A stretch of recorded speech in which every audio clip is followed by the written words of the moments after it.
Alex had a problem, not a terrible problem. Actually, most people would love to have it. He had money, not private jet money. Nah, I bought an island because Tuesday was boring money. But enough, his rent was paid, his fridge had food, and his phone bill no longer felt like a personal attack. And one Friday afternoon, Alex did something he'd wanted to do for years. He walked into a store, pointed at the laptop he wanted, and bought it. No calculator, no checking his bank account 3 times, no standing in aisle 7 pretending to think about it, while secretly checking whether instant noodles counted as a retirement plan. He just bought it. Alex carried the box home like he'd won something. This was it. This was what money was supposed to feel like. Freedom, success, happiness. That night, he put the laptop on his desk, opened it, smiled, and 3 weeks later, it was just his laptop. That's when Alex started wondering something slightly uncomfortable. If money buys happiness, why does the happiness keep disappearing? A few years earlier, Alex would have laughed at that question. Back then, money could absolutely buy happiness because Alex didn't have enough of it. He knew exactly what $200 could do. It could stop an overdraft, fix his car, pay the electricity bill, or, on particularly exciting months, do all 3 without requiring an emotional breakdown in a supermarket parking lot. Money wasn't some philosophical idea. It was relief. When Alex got his first real raise, something strange happened. His life immediately got better. He stopped checking his bank balance before ordering food. He replaced shoes that had been surviving mostly through hope, and he could go out with friends without doing mental arithmetic every time someone said, "Let's split the bill." For the first time in years, Alex had breathing room. And breathing room feels a lot like happiness when you've spent years holding your breath. So naturally, Alex reached a very reasonable conclusion. More money equals more happiness. Simple. If an extra $500 a month made life this much better, an extra $5,000 must turn you into some kind of permanently smiling forest wizard. So Alex did what humans do. He moved the goalpost. At first, he wanted enough money to stop worrying about bills. Then he wanted enough for a nicer apartment, then a better car, then holidays, then investments, then a number in his bank account that looked impressive even when nobody else could see it. And every time Alex reached the next level, it worked for a while. The new apartment felt incredible. For a while. The new phone felt incredible. For a while. The restaurant where the waiter described the butter for 4 minutes, also incredible for a while. Then something happened. The apartment became home, the phone became a phone, and the $48 dinner became dinner. Congratulations, you just paid $48 to make hunger temporarily disappear. Alex wasn't doing anything wrong. His brain was doing something incredibly normal. It was adjusting. Imagine Alex moves into his dream apartment. Big windows, nice kitchen, no mysterious upstairs neighbor dropping bowling balls at 2 a.m. The first morning, Alex wakes up and thinks this place is amazing. The 10th morning, he still likes it. The 50th morning, he's standing in the kitchen annoyed because the Wi-Fi is slow. Nothing happened to the apartment. The apartment didn't become worse. Alex simply got used to better. Psychologists have a name for this kind of thing, but Alex doesn't need the name. He only needs a treadmill. Imagine he's walking on one. He earns more. The treadmill speeds up. He buys nicer things, speeds up again. His life improves, but his expectations start walking too. Soon, Alex isn't comparing his current life to his old life. He's comparing it to the next life. The bigger apartment, the newer car, the person on Instagram who somehow owns 6 watches and is always standing beside a helicopter. Alex used to dream about earning $50,000. Then he got close. Suddenly $50,000 looked normal. Now $70,000 looked exciting.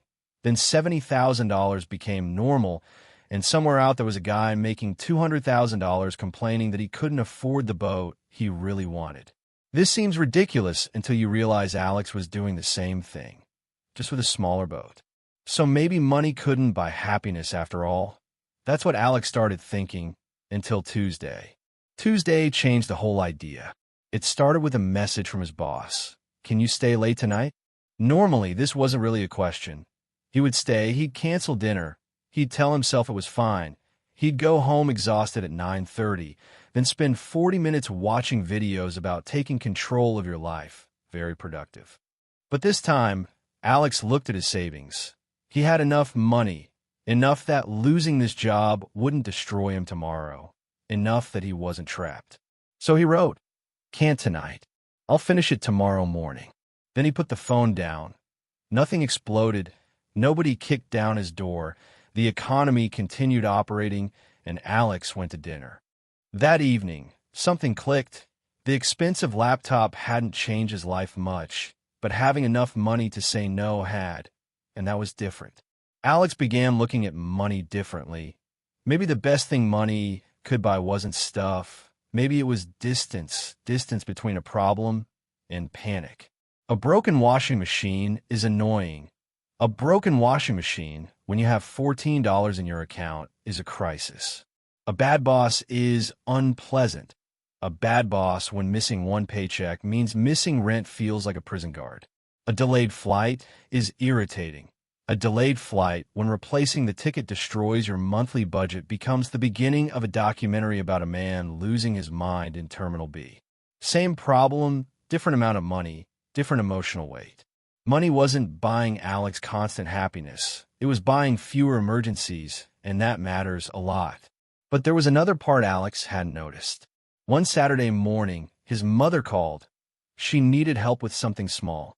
Normally, Alex would have said he was busy, and technically he was laundry, emails, shopping, a very important appointment with his sofa. But that morning, he thought about how he'd spent money recently. New headphones, a jacket, a fancy coffee machine that now allowed him to be disappointed by coffee at home. Then he thought about what he actually wanted more of, time. So Alex did something boring. He paid someone to handle a task he planned to do that afternoon. Then he drove to see his mother. Nothing dramatic happened. No inspirational music, no life-changing speech. They ate lunch. She complained about her neighbor. Alex fixed a drawer. She gave him too much food to take home. Basically a normal family visit. But on the drive back, Alex felt better than he had after almost any purchase that year, which was annoying because the coffee machine had cost a lot. Alex had discovered another strange feature of money. You can spend it on things, or you can spend it to change your day, and those aren't always the same. Think about two versions of Alex. Asterisk version 1 gets a $300 bonus. He immediately buys shoes. Nice shoes. For about 4 days, Alex keeps looking down at his own feet. Excellent feet. Then someone steps on them. Happiness is over. Asterisk version 2 gets the same $300. He uses part of it to take a train and visit an old friend he hasn't seen in a year. They eat bad food, get lost, laugh about something stupid. 3 months later, the money is gone, but Alex still tells the story. The shoes live in a closet. The memory keeps paying rent. That doesn't mean buying things is bad. Sometimes you need the shoes. Sometimes you just want the shoes. By the shoes, this isn't a monastery. The point is that Alex had spent years asking the wrong question. He kept asking, what can I buy? A better question was, what can this money change? Can it remove stress? Can it give him time? Can it let him see someone he loves? Can it help him leave something he hates? Can it turn an emergency into an inconvenience? Can it let him sleep tonight instead of staring at the ceiling doing tax calculations in his head? That's a very different kind of luxury, and the weird part is it often doesn't look luxurious. A savings account isn't exciting. Nobody posts a cinematic Instagram video of an emergency fund. There are no slow-motion shots of Alex opening a spreadsheet while dramatic music plays, but 6 months later, when Alex's car makes a sound that can only be described as financially concerning, that boring money becomes peace. The mechanic says, it's going to be $900. Old Alex would have felt his stomach drop. New Alex is still annoyed. Obviously, nobody hears $900 and starts dancing, but he pays it, drives home, and makes dinner. The problem stays a problem. It just doesn't become his entire life. That might be the biggest thing Alex misunderstood about money. He thought happiness meant feeling amazing all the time. Big house, nice car, perfect holidays, constant excitement. But excitement is terrible at staying exciting. Your brain ruins it. Very efficient system.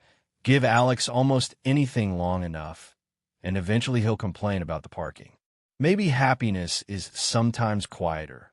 Not being afraid of the bill, being able to leave, having a free afternoon, buying a plane ticket when someone you love needs you, working one day less, choosing the cheaper house because you actually like the neighborhood, not checking the price of every item on a restaurant menu before deciding what you are in the mood for. Money can buy these things, not directly. There's no aisle in a store labeled. Peace of mind, $39.99, but money creates options, and options matter. Of course, Alex could mess this up too. Give him more money, and he could immediately build a more expensive prison. Bigger house, bigger payment, better car, bigger payment, more income, more lifestyle. Now Alex needs his high-paying job more than ever. Congratulations, he climbed the ladder. Then handcuff himself to it. This is why simply earning more doesn't automatically make someone freer. If every extra dollar creates another monthly bill, Alex isn't buying freedom. He's renting a nicer cage. So he tries something different. Whenever his income goes up, he doesn't immediately upgrade everything.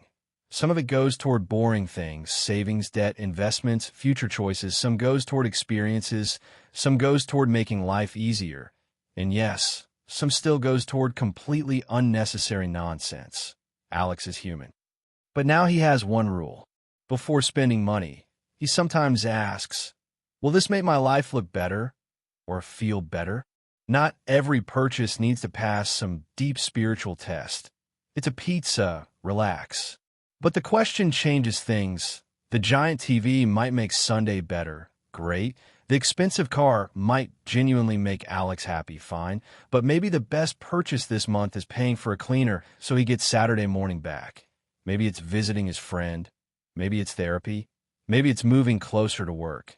Maybe it's keeping the money and knowing that if everything falls apart tomorrow, he has time. And that's when Alex finally understands why the old argument about money and happiness always felt wrong. Money buys happiness versus money can't buy happiness.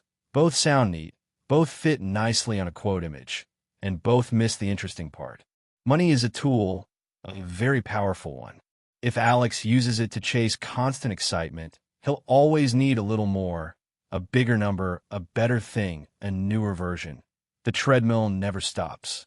But if he uses money to remove fear by time, create choices, and protect the parts of life he already cares about, then yes, money can absolutely buy something very close to happiness. It just rarely arrives in a shopping bag. Years earlier, Alex thought being rich meant looking around his house and seeing expensive things. Now, he thinks it might mean looking at his calendar and seeing time, looking at his job and knowing he can leave, looking at an unexpected bill and staying calm, looking at the people he loves and having enough space in his life to actually be there. The goal was never to have enough money to buy everything. It was to have enough money. That money stopped deciding everything. And if you'd like more stories about money, psychology, and the strange ways our brains make simple things complicated, you can subscribe. Alex will probably still waste money sometimes. Someone has to keep the coffee machine industry alive.